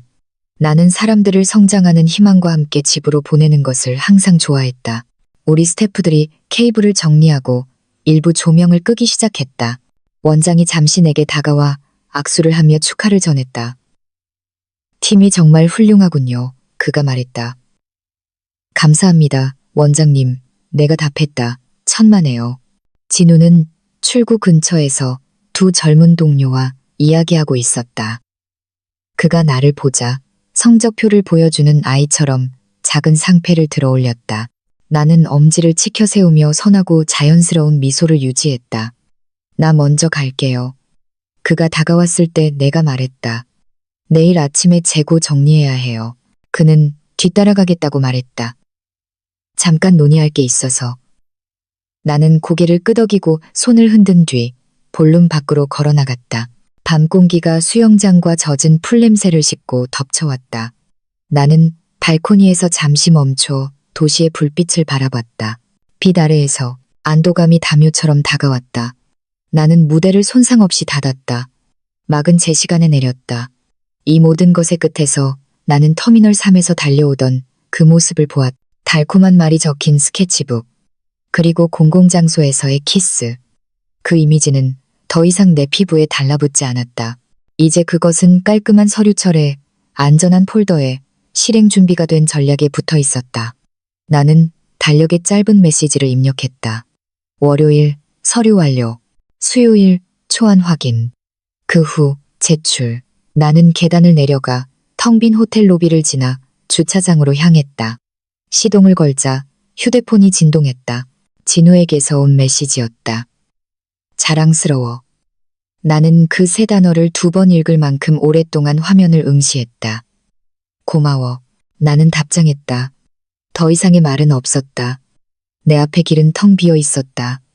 나는 숨을 들이마시고 기어를 넣고 천천히 차를 몰았다. 오늘 밤 나는 수상자의 아내로 귀가하는 것이 아니었다. 나는 방금 큰 행사를 하나 마친 기획자이자 다음 서류를 펼칠 준비가 된 여자로 귀가하는 것이었다. 내 인생의 모델을 영원히 바꿀 서류를. 2024년 9월 11일 수요일. 오후부터 청담동 집은 지나치게 깔끔하게 느껴졌다. 식탁은 이미 닦아두었고 거실 조명은 따뜻하게 조절했으며 뷔페장 위에는 아직 열지 않은 레드와인 한 병과 잔 2개를 놓아두었다.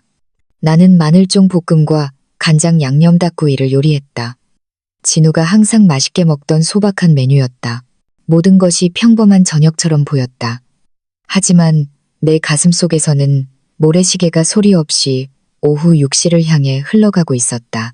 차고로 차 소리가 들어올 때 나는 복도의 작은 거울 앞에 섰다. 내 얼굴은 무표정했다. 입술은 훈련된 옅은 미소를 띄었다. 문이 열리고 진우의 발소리가 들렸다. 그리고 그는 과일이 든 쇼핑백을 들고 나타났다. 용거 샀어. 그가 말했다. 가볍고 좋네. 좋아해? 나는 고개를 끄덕였다. 고마워. 이거 먹고 저녁 먹자. 와인은 좀 숨 좀 돌리게 놔두고. 그는 과일을 내려놓고 작은 그릇에 열쇠를 놓고 넥타이를 풀었다. 피곤해. 내가 물었다. 좀. 그가 답했다. 근데 당신 보니까 피로가 싹 가시네. 문에서 노크 소리가 들렸다. 3번, 단호하게. 진우가 고개를 돌렸다. 누구지? 나는 의자 등바디를 잡았다. 문 좀 열어줘. 나 손 씻는 중이라서. 내가 말했다. 그는 문으로 걸어가 열었다. 내가 서 있는 곳에서 정중하고 격식 있는 남자의 목소리가 들렸다. 안녕하십니까. 박진우 선생님 댁 맞으신가요? 네, 맞습니다. 서울 가정법원에서 온 소환장과 소장부본입니다. 갈색 봉투가 손에서 손으로 옮겨갔다. 감사합니다. 문이 천천히 닫혔다. 진우는 마치 폭발할 수 있는 물건을 쥔 것처럼 봉투를 손에 들고 복도 끝에 서 있었다. 이게 뭐야? 그의 목소리가 갈라졌다. 열어봐. 내가 답했다. 그는 봉투 끝을 찢고 깔끔하게 재본된 서류를 꺼냈다. 그의 눈이 빠르게 움직이다가 느려졌다. 그의 얼굴에서 핏기가 가셨다. 그는 침을 삼켰다. 서연아. 그의 혀는 내가 더 이상 쓰지 않는 옛 이름을 부르며 더듬거렸다. 이거, 당신이, 내가 했어. 내가 차분하게 말을 끊었다. 당신이 몰래 시작한 일을 마무리하자는 공식적인 초대장이야. 그는 다시 아래를 내려다보며 소장 첫 페이지, 소송 사유, 공동재산 분할 청구, 혼의 관계를 위한 재산 탕진, 증거 목록을 읽었다. 그의 손이 떨렸다. 설명할 수 있어. 그가 나지막이 말했다. 물론 설명할 수 있겠지. 내가 말했다. 당신은 항상 설명할 수 있었으니까. 내가 좀 더 빠르게 해줄게. 나는 한 걸음 앞으로 나아갔다. 8월 5일 화요일 인천공항 제2터미널. 어서와 내 예쁜이 스케치북. 꽃다발 공공장소에서의 키스. 그 후 18개월 동안 디지털 지갑으로의 전기이체 총약이 500만 원. 당신이 회의라고 말했던 밤의 비싼 저녁 식사들. 롯데호텔, 파크하얏트, 시그니엘. 7월 22일자 480만 원짜리. 티파니 앤코 보석 영수증. 서울숲과 강남에서의 사진들. 당신이 대구 학회라고 말했을 때의 부산 주말여행. 삼성동 아파트 열쇠와 연말 분위기를 망치지 않기 위해 새해 이후에 말하자는 계획에 대한 민준 씨와의 대화. 이 목록에서 틀린 게 있어. 그는 잠시 눈을 감았다가 눈물이 고였지만 흐르지는 않는 눈으로 다시 떴다. 당신을 상처 주려던 건 아니었어. 그가 말했다. 나도 혼란스러웠어. 연말 지나고 우리 좋게 이야기할 수 있을 거라고 생각했어. 좋게 이야기하는 동안 당신은 계속해서 우리 공동의 돈을 당신 관계를 위해 쓰고 있었다는 거지. 내가 담담하게 물었다. 내가 갈라를 준비하고 일정을 짜고 당신이 늦게 돌아오면 저녁을 차리는 동안 말이야. 당신은 이걸 혼란이라고 부르지만 나는 이걸 선택이라고 불러. 나는 그의 손에 들린 서류를 가리켰다. 거기에 내가 원하는 게 명확하게 적혀 있어. 공동재산 60은 나에게, 40은 당신에게. 당신이 그 관계를 위해 쓴 모든 자금이 500만 원은 당신 몫에서 전액 배상. 빨리 끝내자. 만약 당신이 저항하면 우리는 공개적으로 갈 거야. 이 모든 깔끔한 증거들이 재판에서 나올 거고 사무실, 동료들, 그리고 당신 이름이 당신이 편하게 들을 수 있는 것보다 더 많은 것을 듣게 될 거야. 진우는 마치 학창시절에 배웠던 것을 이제야 기억해낸 사람 같은 얼굴로 나를 쳐다봤다. 60대 40은 불공평해.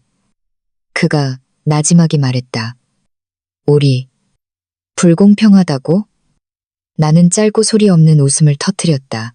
공동의 돈을 다른 계좌로 돌리고 다른 여자를 위해 방, 식사, 선물을 사준 건 당신이야. 법에서는 그걸 공동재산 탕진이라고 불러. 만약 내가 70대 30으로 밀어붙이면 판사가 승인할 가능성이 커. 나는 거기까지 요구하지 않아.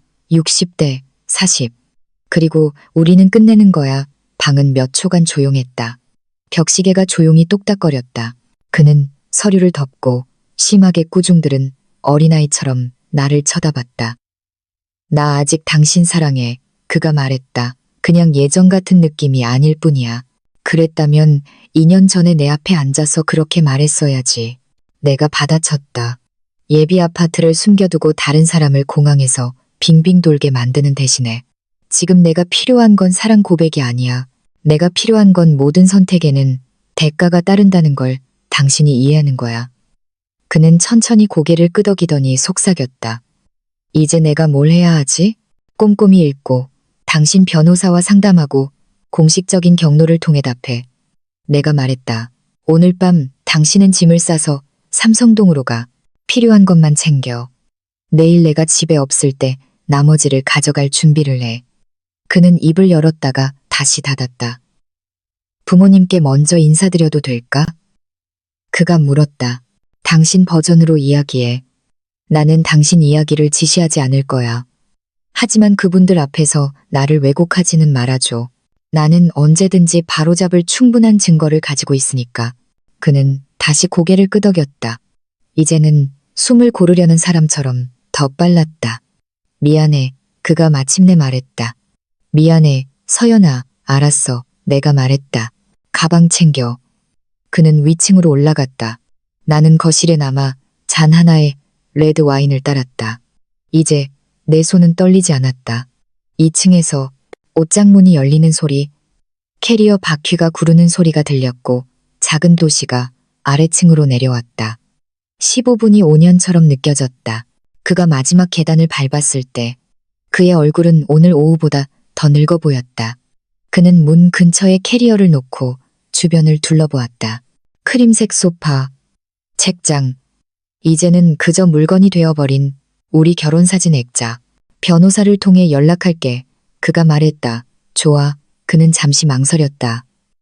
정말 원하지 않아? 아니, 내가 말을 끊었다. 가.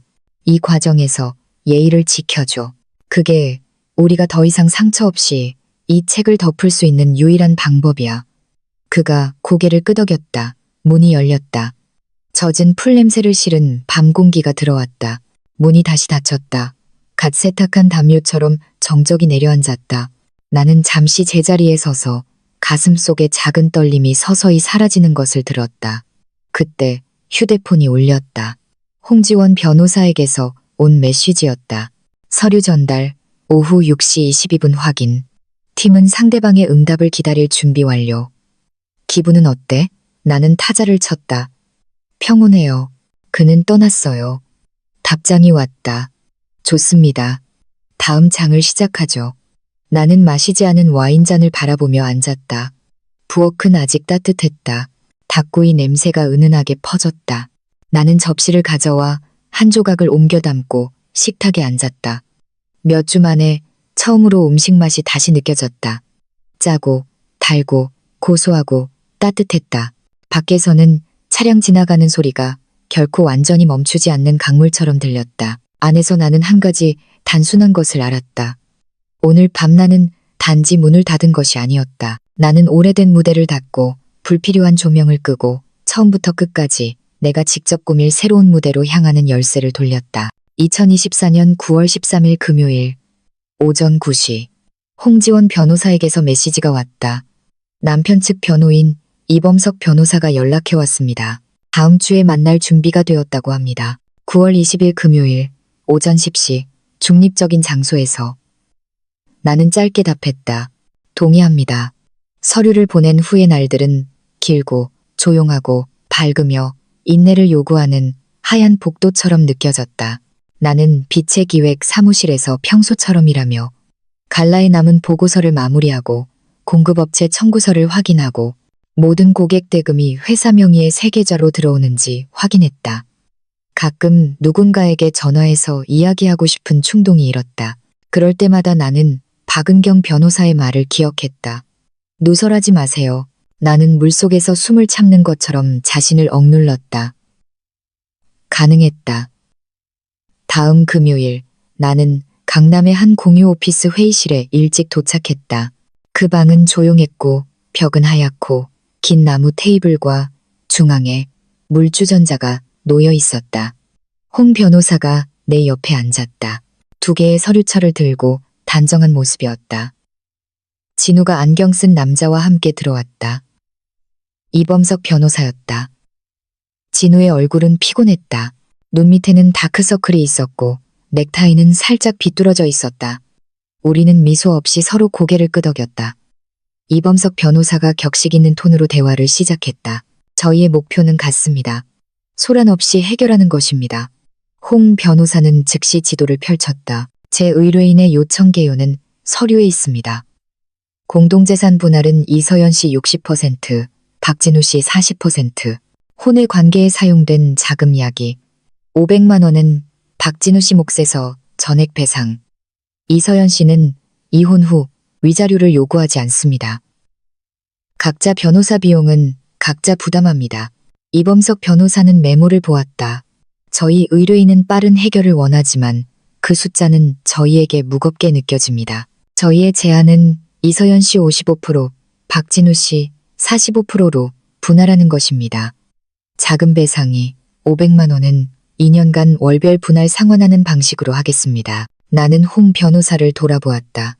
그녀가 원한다면 말하라는 신호로 천천히 고개를 끄덕였다. 나는 숨을 들이마셨다. 55대 45는 받아들일 수 있습니다. 단, 불륜이 있었고 그 관계를 위해 공동재산을 탕진했다는 사실을 명시한 문서를 서면으로 작성하고 서명한다는 조건입니다. 모호하거나 회색지대 없이요. 이범석 변호사는 눈썹을 치켜 올렸다. 그 문구는 강합니다. 홍 변호사는 옅게 미소 지었다. 강하지만 사실에 기반합니다. 증거는 완벽합니다. 저희는 그 문구가 합의서에 포함되기를 요청합니다. 대중에게 공표하기 위해서가 아니라 만약 상대방이 언젠가 현실을 잊어버릴 경우를 대비한 명확성을 위해서입니다. 방은 잠시 조용해졌다. 진우는 테이블을 응시했다. 알겠습니다. 그가 나지막이 말했다. 제가 서명하겠습니다. 우리는 세부 사항으로 넘어갔. 청담동 집은 홍 변호사가 말했다. 이서연 씨 소유로 합니다. 그녀가 합의된 비율에 따라 박진우 씨의 지분을 매입하기 위해 재융자를 받을 것입니다. 이범석 변호사가 고개를 끄덕였다. 펀드 및 예금 투자는 효력 발생일 기준으로 비율에 따라 분할합니다.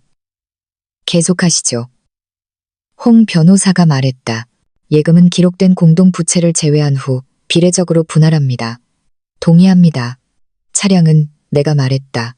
벤츠 GLE는 제게, 제네시스는 박진우 씨에게. 둘 다 고개를 끄덕였다. 각오와 추억이 담긴 물건들은요? 이범석 변호사가 물었다. 자세히 따질 필요 없습니다. 나중에 저희끼리 잘 나누겠습니다. 내가 답했다. 나는 사소한 것에 시간을 끌고 싶지 않았다. 우리는 일정을 짰다.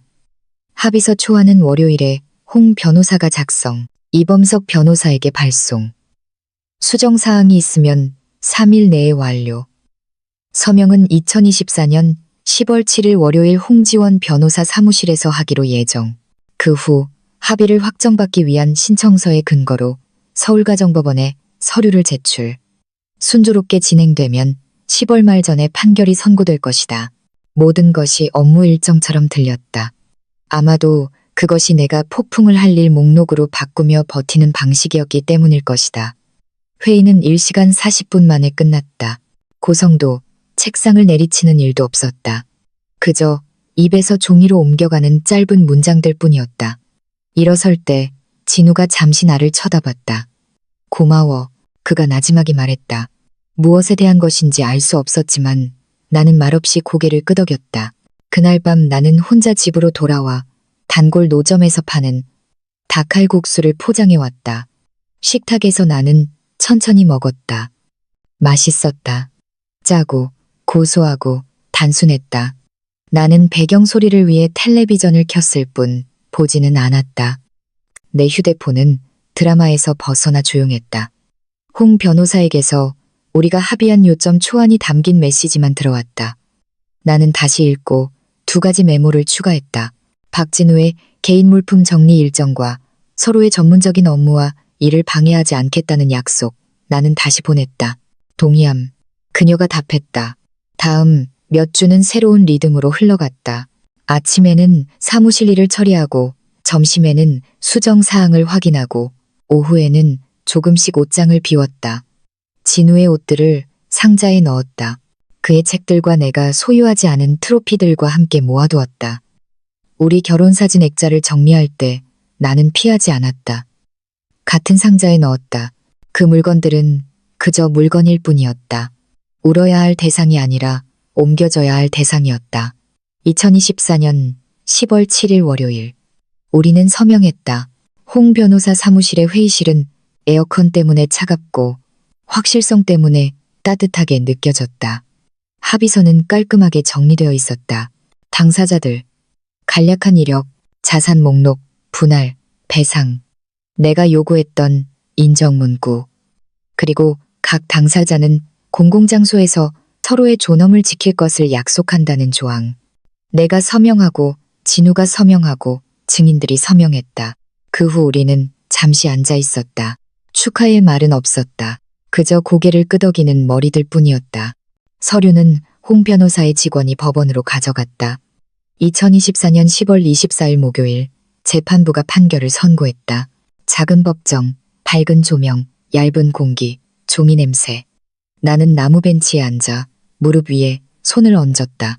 재판장이 짧게 낭독했다. 당사자들의 합의에 따라 수용하고 허가하며 기록을 명한다. 그 말들은 잔잔한 수면에 작은 돌멩이가 떨어지듯 내려앉았다.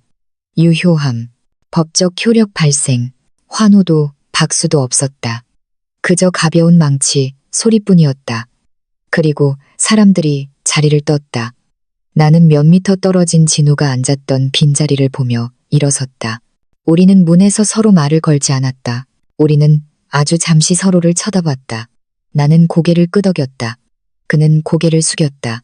그리고 우리는 서로 다른 방향으로 걸어나갔다. 그날 오후 서울은 더웠지만 바람은 불었다. 나는 법원 맞은편의 작은 커피숍으로 걸어가 설탕 없는 아이스 커피를 주문했다. 테이블에서 나는 이슬 맺힌 옅은 갈색 액체를 바라봤다. 나는 홍 변호사에게 짧은 메시지를 보냈다. 감사합니다.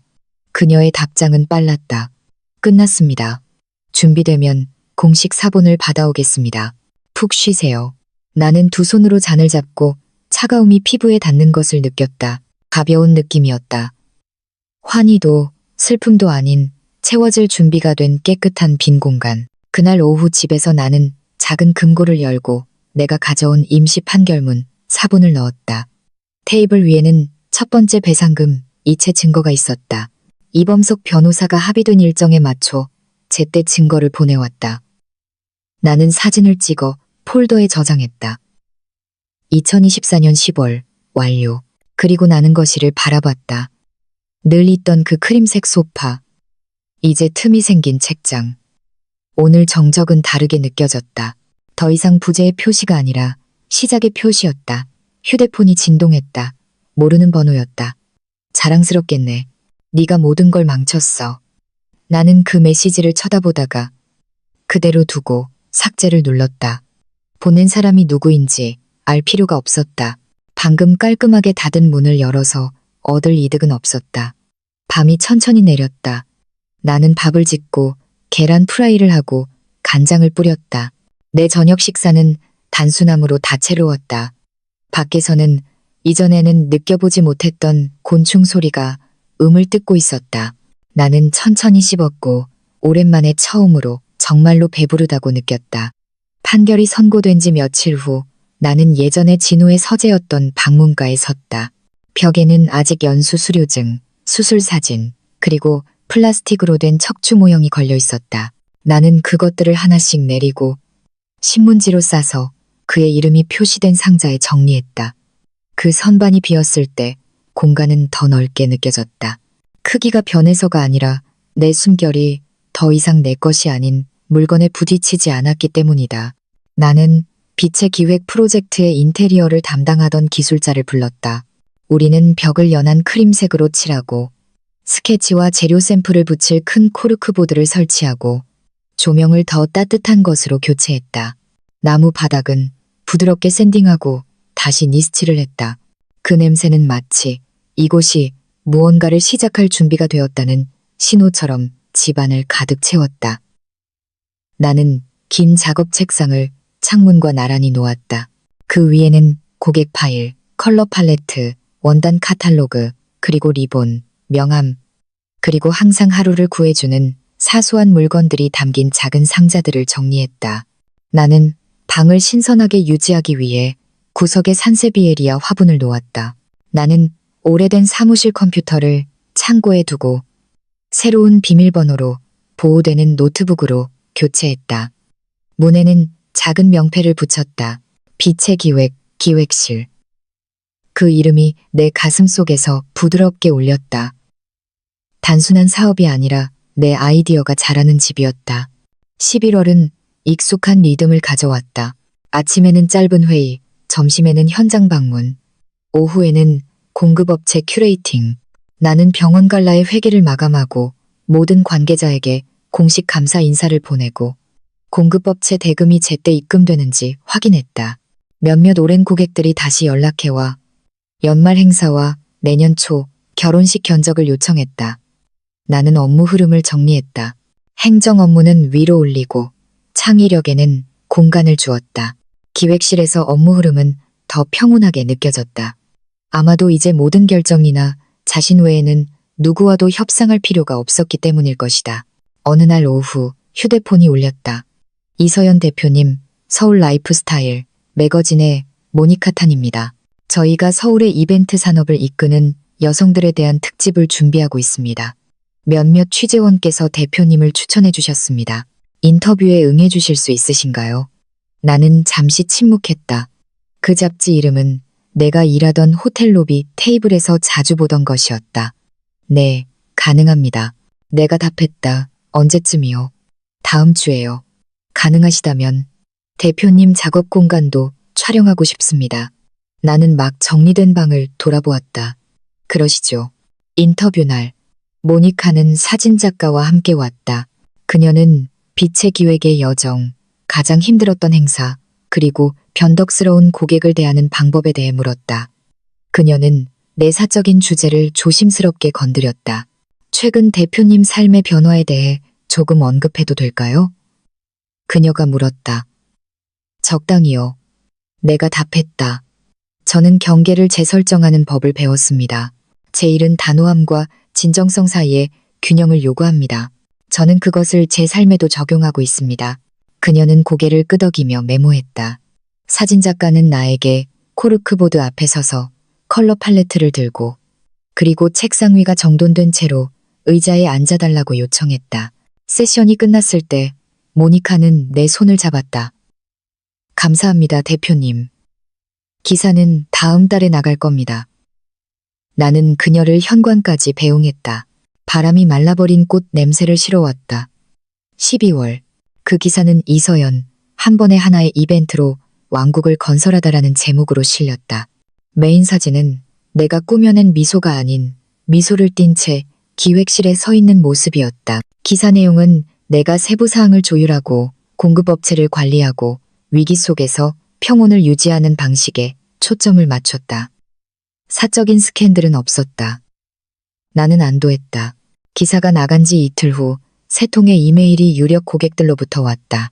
직원 시상식의 밤을 열고 싶어하는 한 기술회사, 기금 모금 행사를 준비하는 한 재단, 그리고 3월 초에 결혼을 계획하는 한 가족.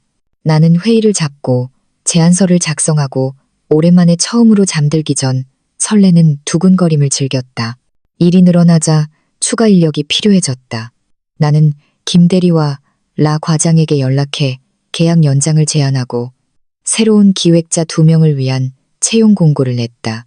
수많은 지원자 중에서 나는 물류 처리에 능숙한 나영 씨와 예산 편성에 깔끔하고 공급업체와 대화에 능한 유기 씨를 선택했다. 우리의 첫 회의에서 나는 업무 방식을 설명했다. 드라마는 없고 계산 없는 약속도 없고 방치되는 지연도 없습니다. 우리는 평온함을 팝니다. 내가 말했다. 손님들은 완벽한 결과를 봅니다. 그곳까지 가는 길을 최대한 깨끗하게 만드는 것이 우리의 임무입니다. 그들이 고개를 끄덕였다.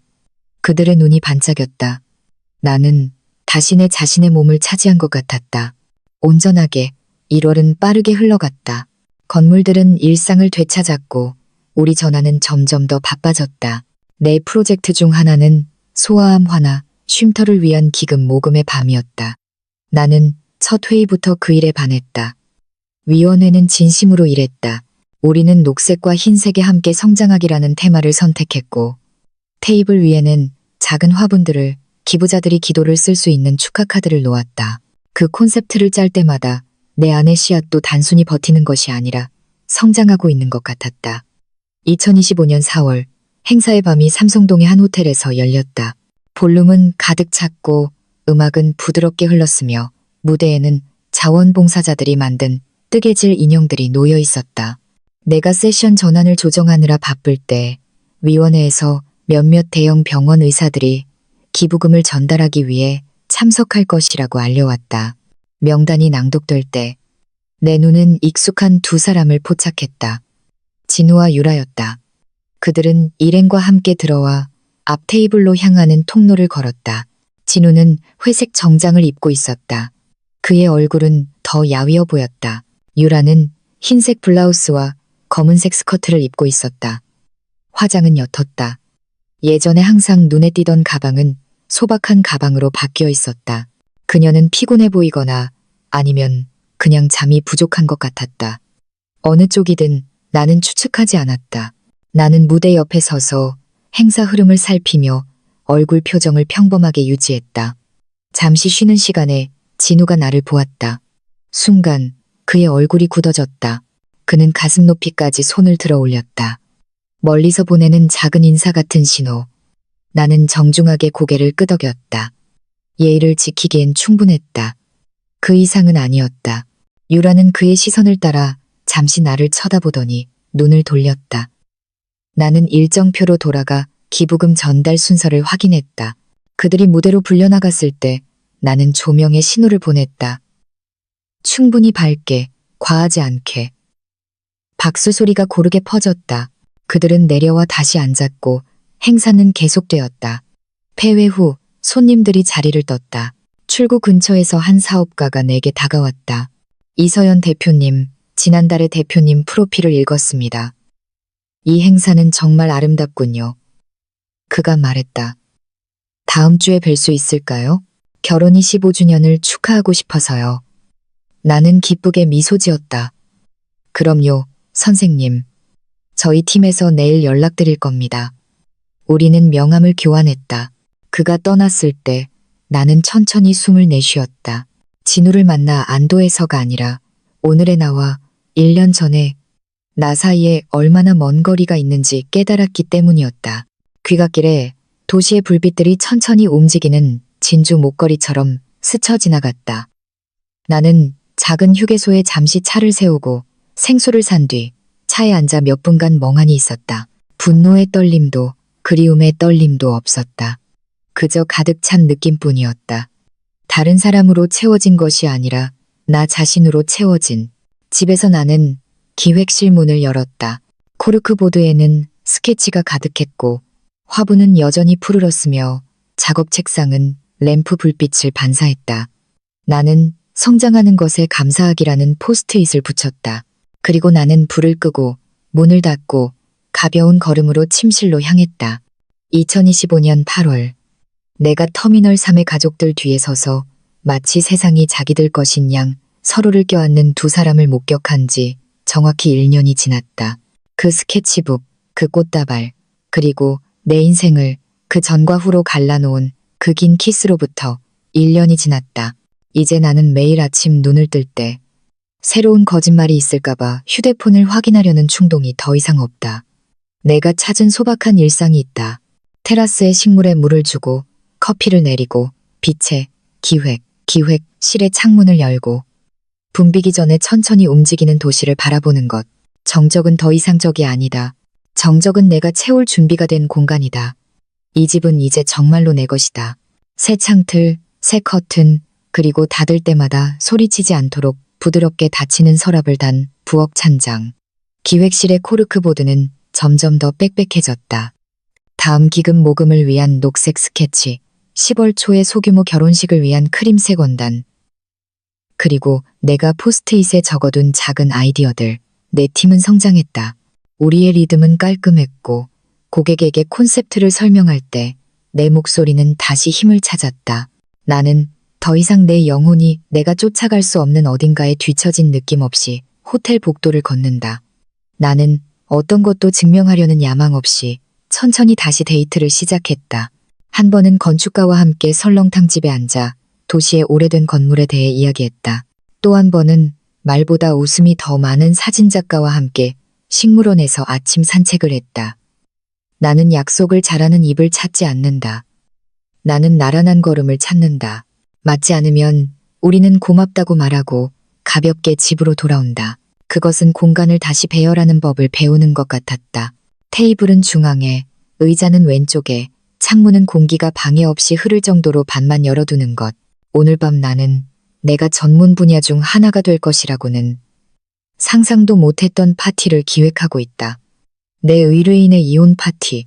3개월 전 텅 빈 눈을 한 40대 여성이 얇은 서류철과 조심스러운 미소를 지으며 내게 찾아왔다. 한 장을 닫고 싶어요. 그녀가 말했다. 복수가 아니에요. 제 용기를 축하하고 싶어요.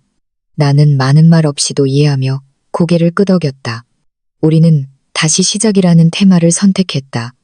흰색과 녹색의 야생화, 방 중앙에 샴페인 타워.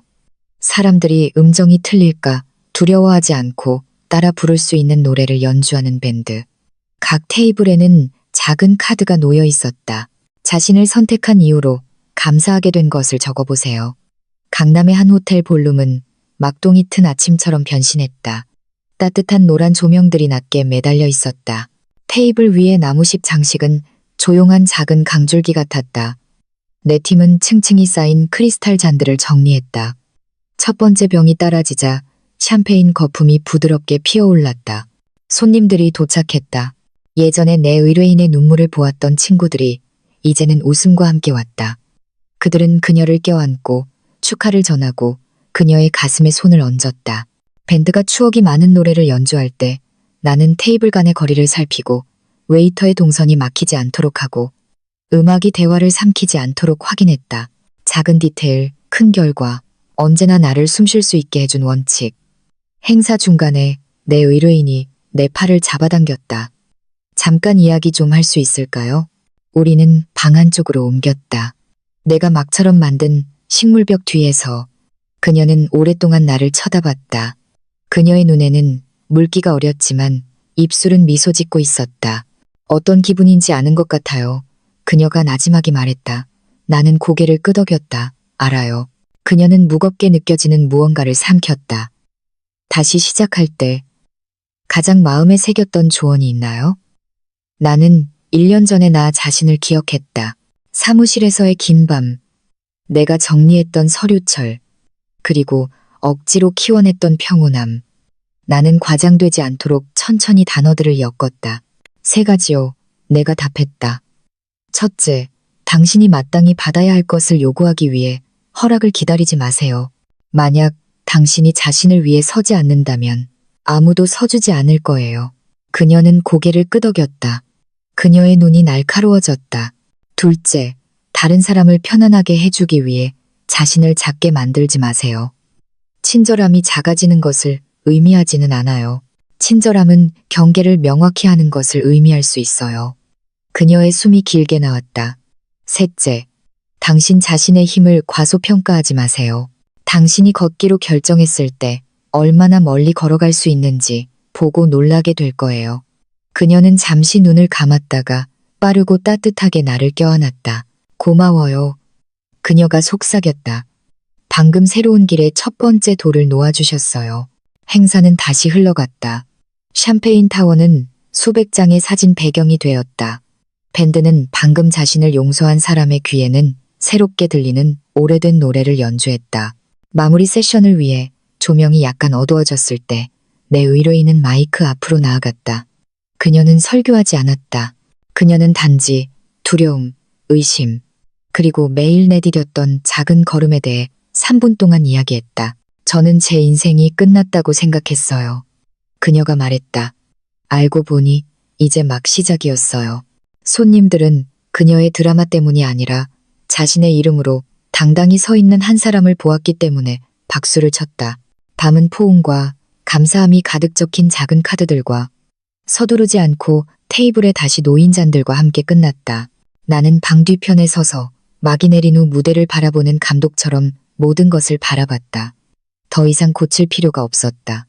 이것으로 충분했다. 내 의뢰인이 내게 다가와 내 손을 잡았다.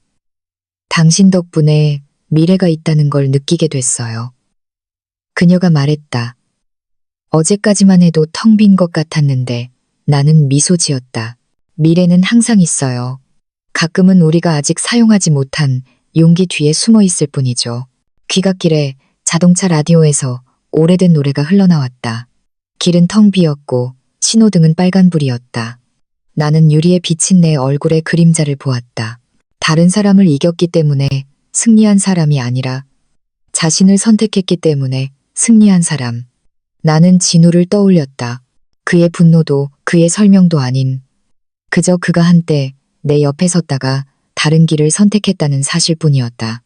나는 그가 불행해지기를 바라지 않았다. 나는 단지 내 인생이 더 이상 그의 발걸음의 방향에 의존하기를 원하지 않았다. 아마 언젠가 그는 무엇을 잃었는지 깨달을 것이다. 어쩌면 이미 깨달았을지도. 하지만 그건 내 일이 아니다. 내 임무는 내 자신의 정원에서 자라는 것을 돌보는 것이다. 집에 와서 나는 신발을 신발장에 넣고 가방을 걸고 기획실로 들어갔다. 종이와 원단 냄새가 인사처럼 나를 맞았다. 나는 스탠드 조명을 켜고 가득 찬 코르크보드를 바라봤다. 그 구석에는 지난달에 내가 쓴 포스트잇이 있었다. 성장하는 것에 감사하기. 나는 그 아래에 하나를 더 추가했다. 다른 사람의 행사를 돌보듯 너 자신을 돌봐라. 그 문장은 우습게 느껴졌지만 사실이었다. 나는 잠시 앉아 눈을 감고 내 심장이 천천히 뛰는 소리를 들었다. 자신의 임무를 아는 메트로놈처럼 안정적인 리듬. 1년 전 나는 공항이 끝이라고 생각했다.